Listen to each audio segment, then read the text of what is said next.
I'm Scott Malevsky, and this is Interviews with Me. Oh, Maine, your rivers, your back roads claim me. This week, Angela Ferrari. Growing up, I only got to go to the ocean a couple times a year, and I loved seeing the ocean. Yeah. I loved the boats. I loved everything about it. Because everyone has a story. Welcome home to Maine. My next guest is an artist, children's book author, and illustrator based in Portland, Maine. She is a creator and host of the Story Spectacular podcast, which just hit its 100th episode. Yay! She grew up in the mountains of western Maine in New Vineyard, next door to Strong, where I grew up. Living in a rural setting, she developed a talent for finding creative ways to play and captivate her imagination. After graduating with a BA in studio art from the University of Maine, that was in order, okay. Mm-hmm. So you're up there all 4 years then? Mm-hmm. Okay. Or no, 3 years that I moved to Portland and was driving back and forth last year. Yeah. Oh, my cow. Yeah. From the University of Maine, she moved to Portland, where she was accepted into the Assets for Artists program. We're going to talk about that, which focused on business finance for creative entrepreneurs.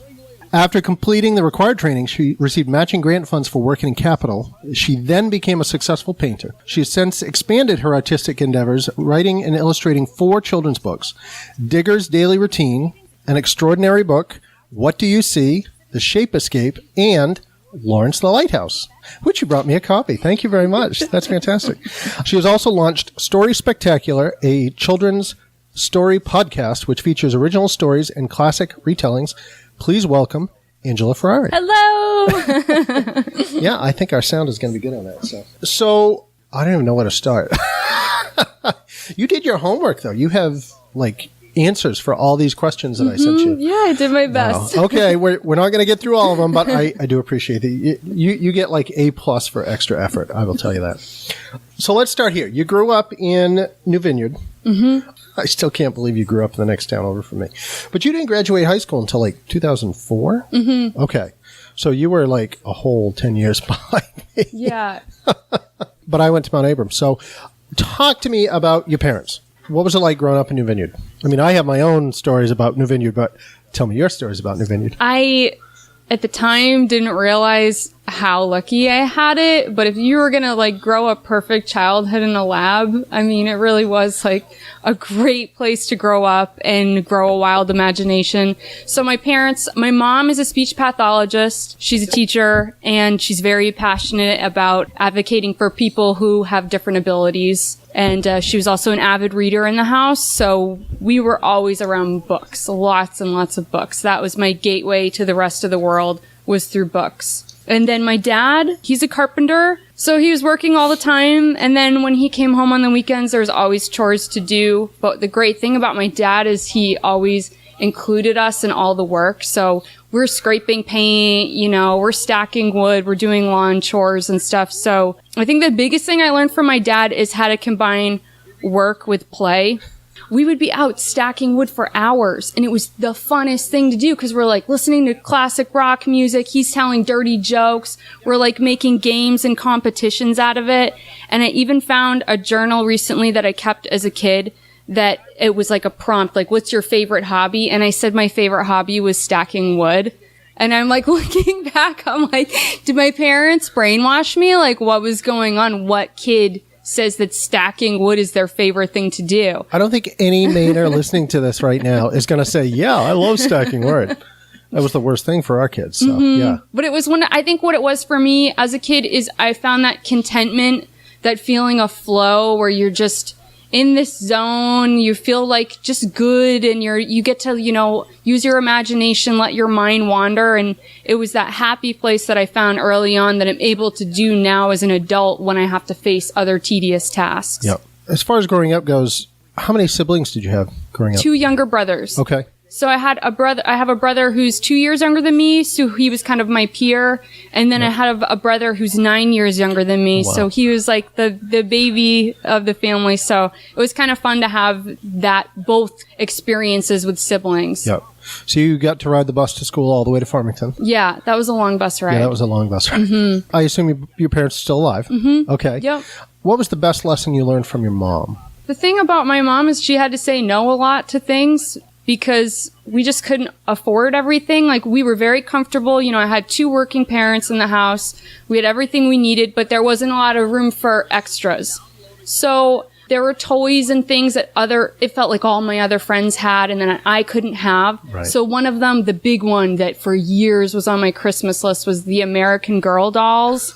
They were like inspired by, they were fictional characters inspired by history, and there were dolls, all these expensive clothing and books that went along with them. So I wasn't allowed to have the doll, but my mom would get me the books from the library.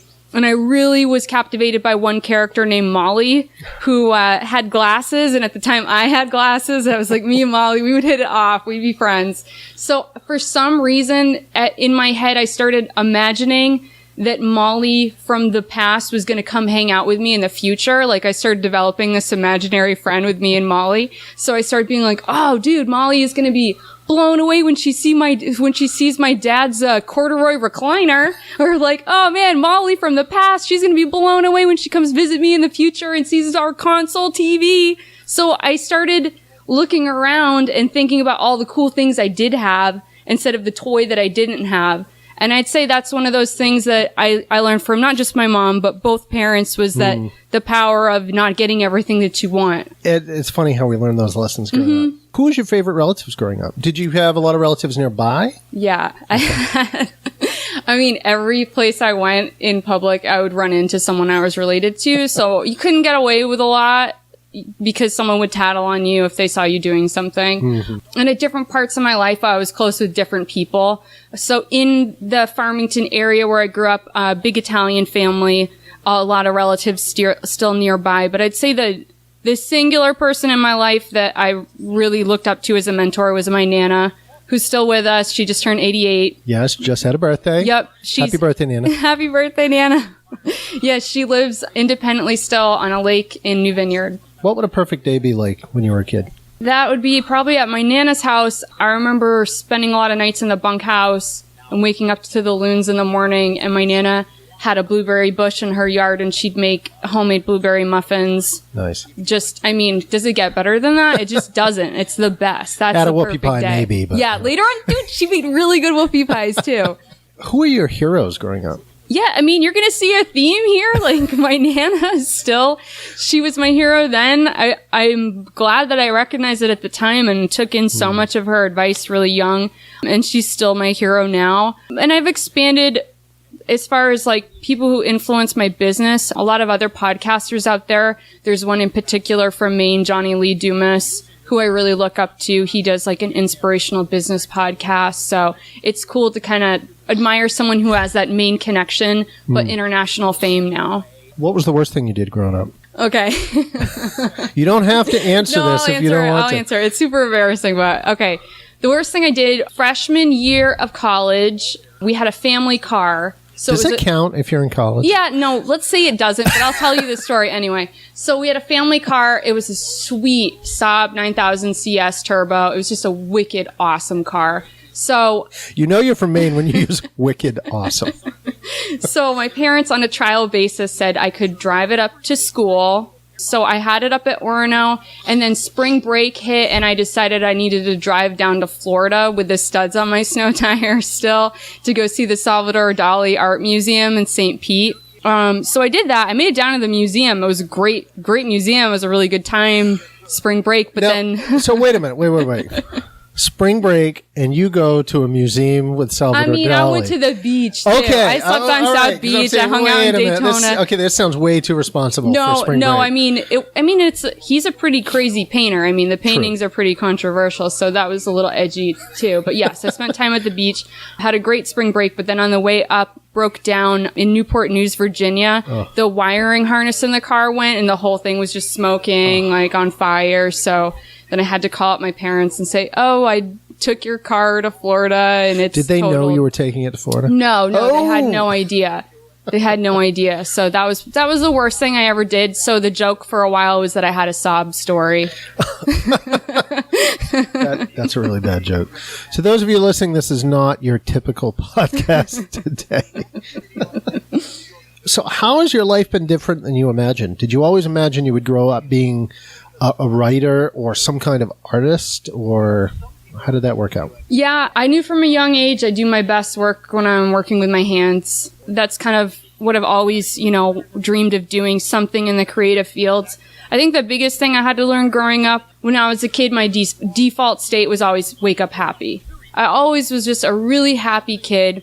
And then as an adult, obviously you're faced with the realities of the world every day, and you have to, take this stuff in. And I feel like now I have to choose every day to be happy.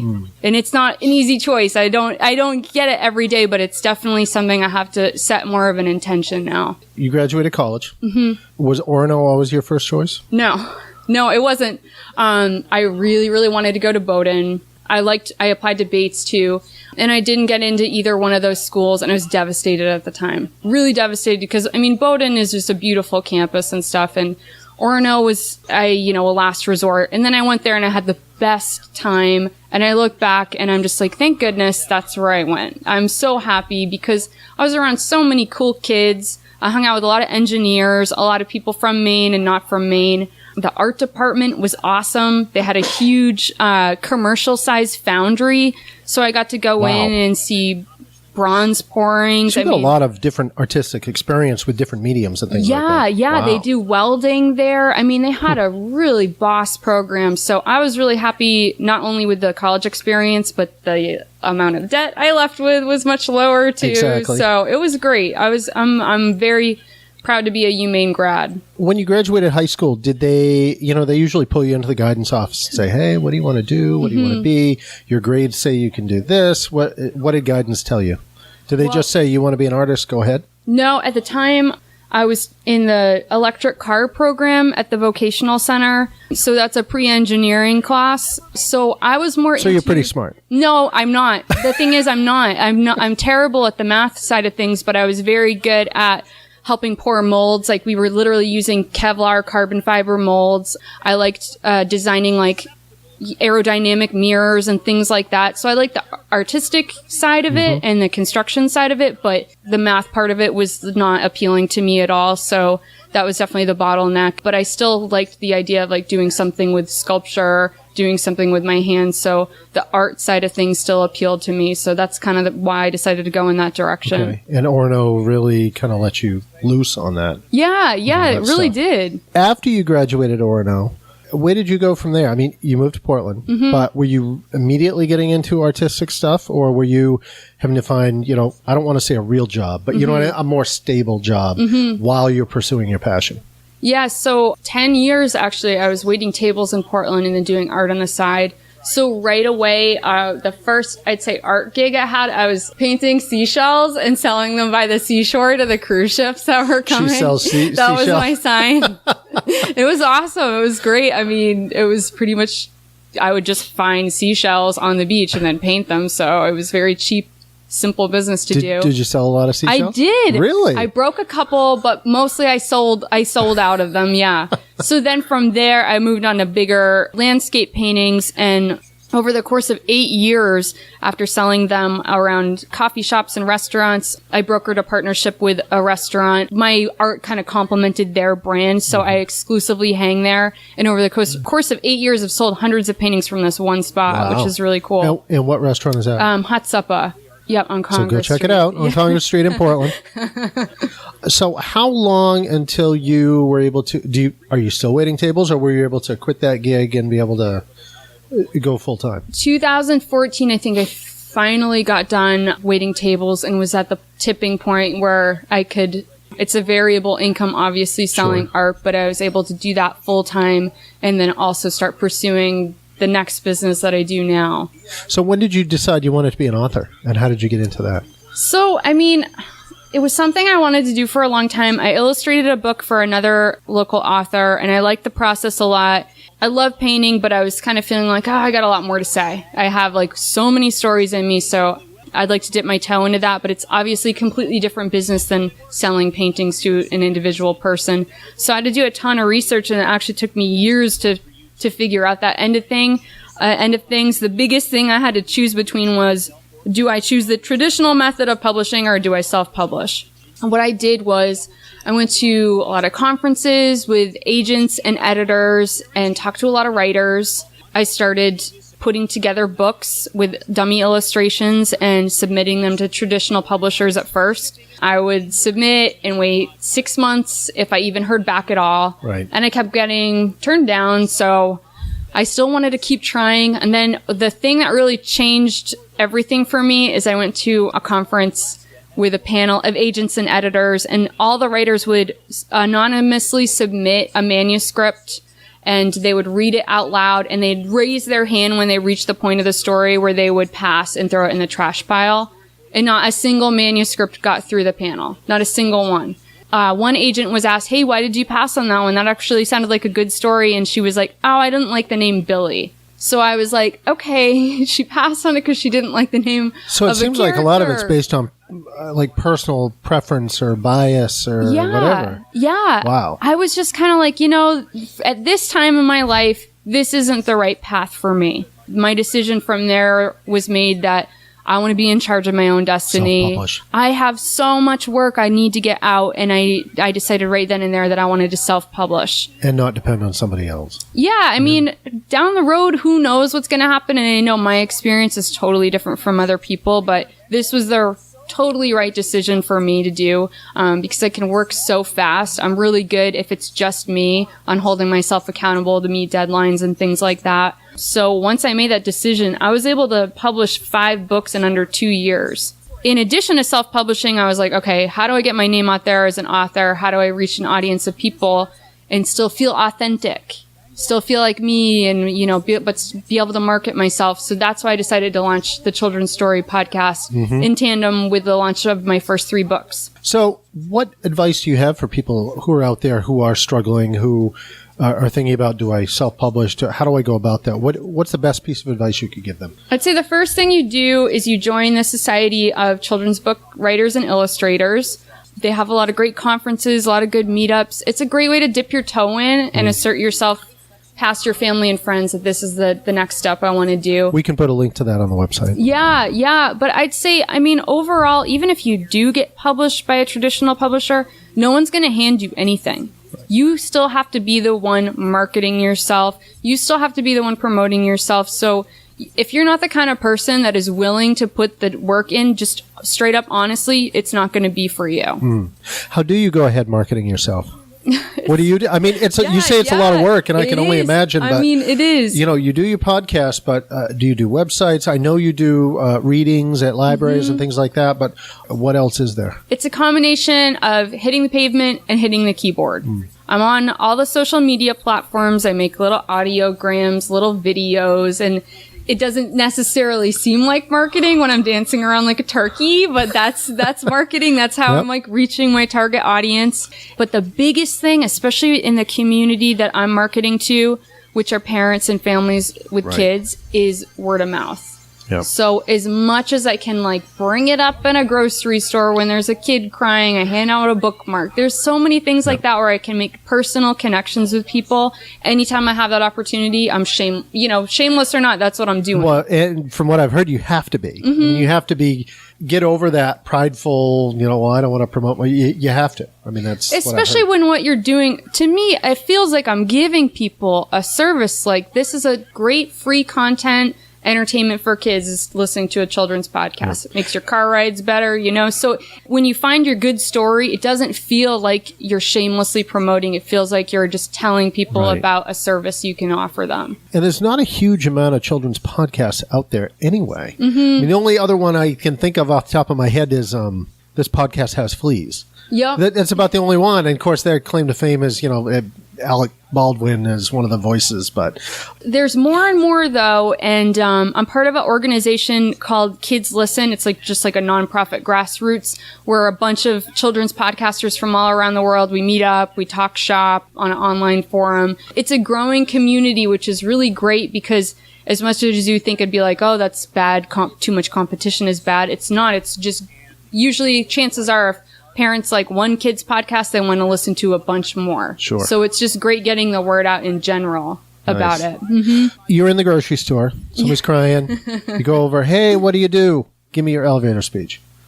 Oh, so I just say, hey, do you like stories? Here's a bookmark for you to take home. And then I just tell the parents, yeah, I host a children's story podcast. It's free to listen to. It'll make your car rides a lot better. So that's kind of usually what I That's pretty simple. Yeah, I try to keep it really simple. In addition to readings, do you hire out for like kids' birthday parties and stuff like that? I haven't done kids' birthday parties yet. I've done story time on a playground before. I've done a lot of school visits and charity, preschool charity kind of things like that. So I'm dipping my toe into more and more live events because it's so adorable and so fun to be in front of kids, because I'm not in a lot of other parts of my business. I don't get to necessarily interact with the audience I'm creating content for. So as many opportunities as I can be in front of kids, I'd like to take them. And there is no filter on kids, and they are just so genuine. No. Self-employed with the podcast, writing books. What do you do in your free time? Yeah, so free time, I'm obsessed with dancing. That's one of my favorite creative and physical outlets to do. There's a dance studio close to my house that I go to like 5 days a week. But the funny thing is I've actually been incorporating some dancing into my live story time and into the videos too. So I'm even like pulling that passion into my business as well. I highly encourage you to check out Story Spectacular Facebook page. There is some dancing of Angela on there, which is pretty amusing, I will say, but the kids will love it. Did you grow up taking dance lessons? No, I really wanted to. It was mostly just me in my room. It's pretty expensive. It was expensive. I got to take piano lessons, but that was the one I chose to do. Well, that brings up a whole separate train of thought there. Are you thinking about doing any songwriting for kids? I do. You do songs in addition to the books? Yep. Okay. So I do songs on the podcast, not every episode, but a lot of episodes. And I've even done all songs playlists for kids too, which is really fun. And they're all original work. Mm-hmm. Nice. Or I'll take a song from the public domain and give it an update, play some crazy synth music in the background and stuff. So it's nice. Either a song you've heard of or it's a completely, original one. What do you do in your spare time? So I listen to a lot of audiobooks and a lot of podcasts. I love cooking. I do a lot of canning and stuff too. Yeah, I'd say I consume as much great content as I can in my spare time. So reading, is it mostly for work right now, or do you do reading for pleasure too? Yeah, I'd say it's funny because I write so much fiction that I don't know why I'm obsessed with reading nonfiction all the time. I just kind of can't get away from it. And a lot of it's for business. Like I try to read anything that Seth Godin puts out. Oh, love Seth Godin. He's my favorite. He's kind of, very much my views align with him, especially his latest book, I think is called This is Marketing, is like, that very much resonated with me. I'm obsessed with Malcolm Gladwell. Oh, I love Malcolm Yeah, he's Gladwell. probably my favorite contemporary author. And then I'd say my most favorite book that I've read in the past 5 years was Big Magic by Elizabeth Gilbert. Just kind of like a lot of people say that it's kind of a cliche, but if you really want to launch a creative practice and you need some pragmatic, in-your-face advice, I definitely would read that book. Elizabeth Gilbert, Big Magic.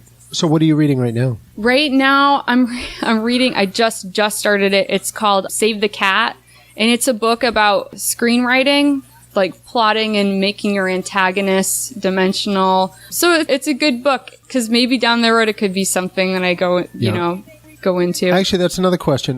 Do you see yourself staying with a younger audience, or do you see yourself expanding into an older audience at some point? I've made jokes to my friends that I could maybe at some point also write adult novels under the name Angela Lamborghini. But for now, I've done 100 episodes. I still have kids' stories coming to me all the time. So I just kind of want to keep writing this creative wave as long as I can. So if I start to feel bored with it, I'll probably move on. But for now, I'm very, very stimulated doing what I'm doing. And if I were to expand in that direction, it'd be like putting on crazy live events with theater or costume. Something like an immersive experience. So we could look at Angela Ferrari playwright down the road. Maybe. Moving on to more, personal thing. What's your favorite food? Any kind of seafood. It was always such a treat as a kid. So that's always a treat to me now. Who do you admire?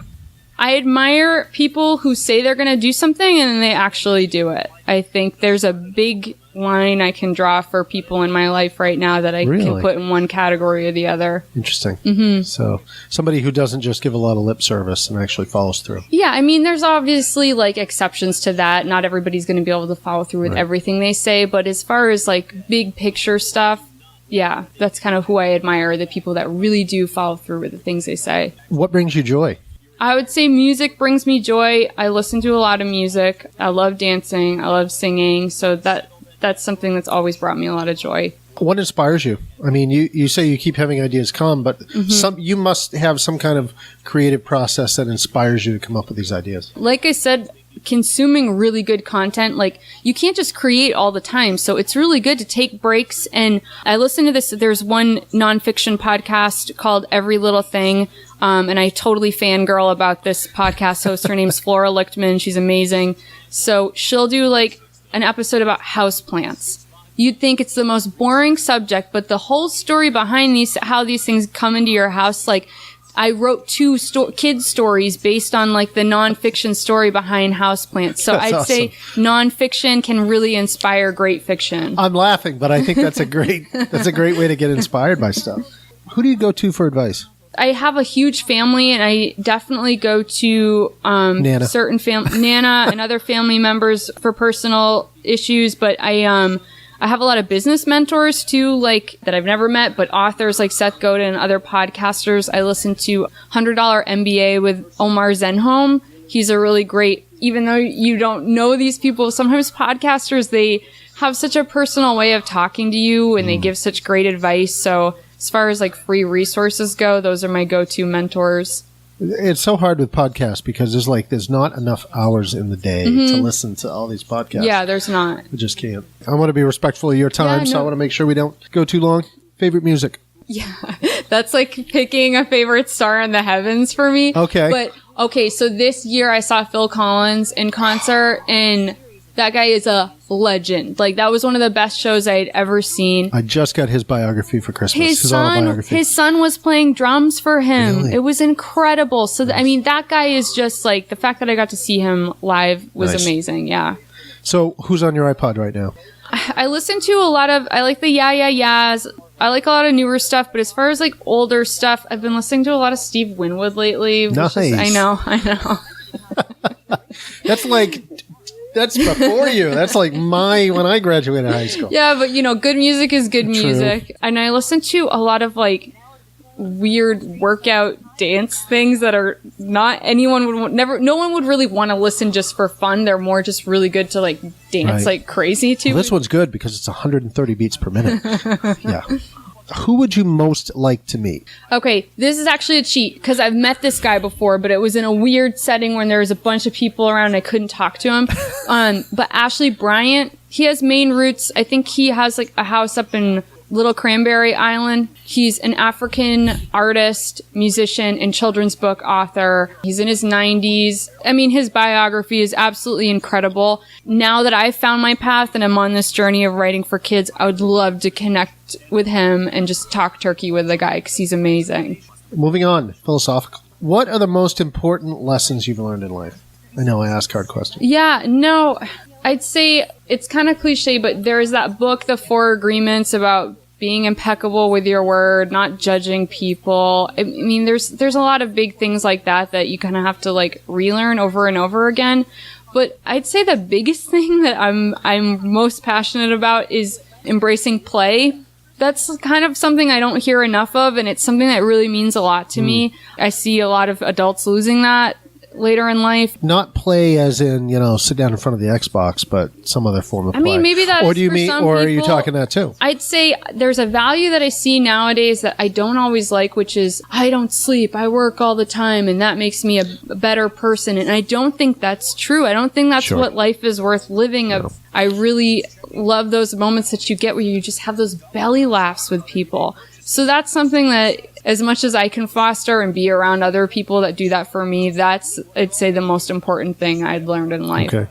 What do you think your best book so far is? Or are they like kids? You love them all equally? No, I have my favorite. My favorite is Lawrence the Lighthouse. Yep. That's the most recent one, right? Mm-hmm. Nice. Yeah. So I'm so proud of that one because growing up, I only got to go to the ocean a couple times a year, and I loved seeing the ocean. Yeah. I loved the boats. I loved everything about it. And so when I wrote this book, I was on a family friend's sailboat taking pictures of Casco Bay and working from actual boats in the harbor in the Portland Headlight as the inspiration. I love Maine. I love Maine so much, and it meant so much for me to be able to write a Maine story that can be shared with people all over. I love the artwork in Lawrence. I mean, I'm looking at this going, wow, you drew all these too? This is great. Would you ever consider living anywhere else? I would for the winters. I love Puerto Rico. I go there quite a bit. That's definitely like every time I go there, I leave a little piece of my heart there too. And it's so different from here. Yeah. But in a weird way, I fit in there too. So I could see being like, you know, a dual citizen or something later on in life. Because the winters nowadays seem longer and longer. The older I get, the wimpier I get. It really is. What lessons have you learned from the relationships in your life? Okay, I'm going to say a Mr. Rogers quote on this. That's okay. Yeah. Simple and deep is always better than shallow and complicated. I'm sure he'd be honored for the quote.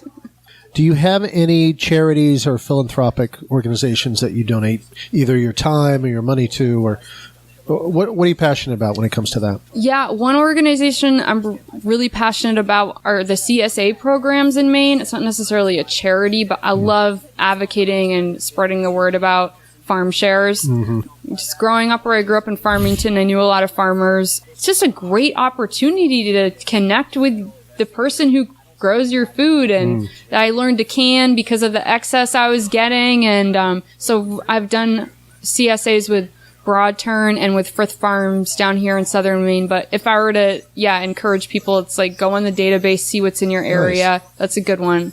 So what do you feel your purpose in life is?